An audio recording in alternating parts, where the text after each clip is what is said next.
today we are going to be covering the topic of fractions. I'm going to be covering subtraction with fractions. It's going to be covering with common denominators and uncommon denominators.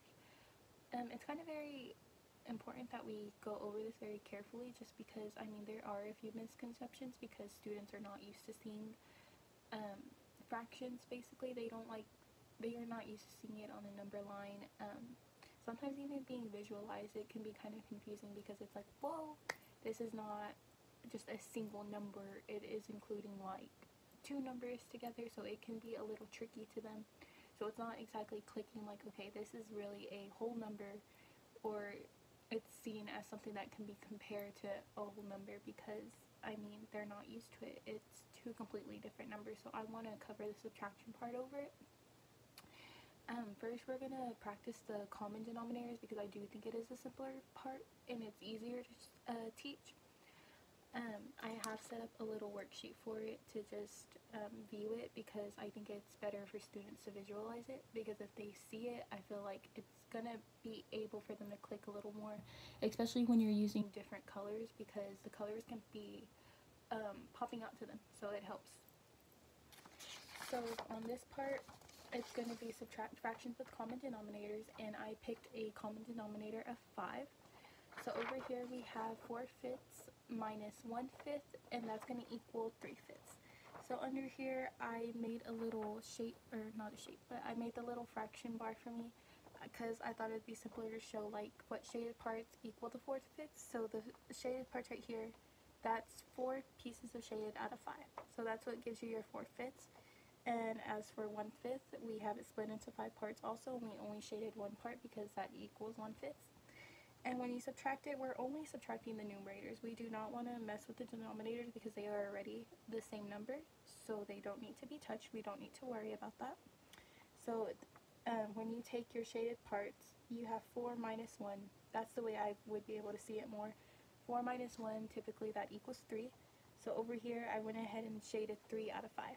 So that's showing your 3/5 of what we have right here. And under it, I just went ahead and put little notes.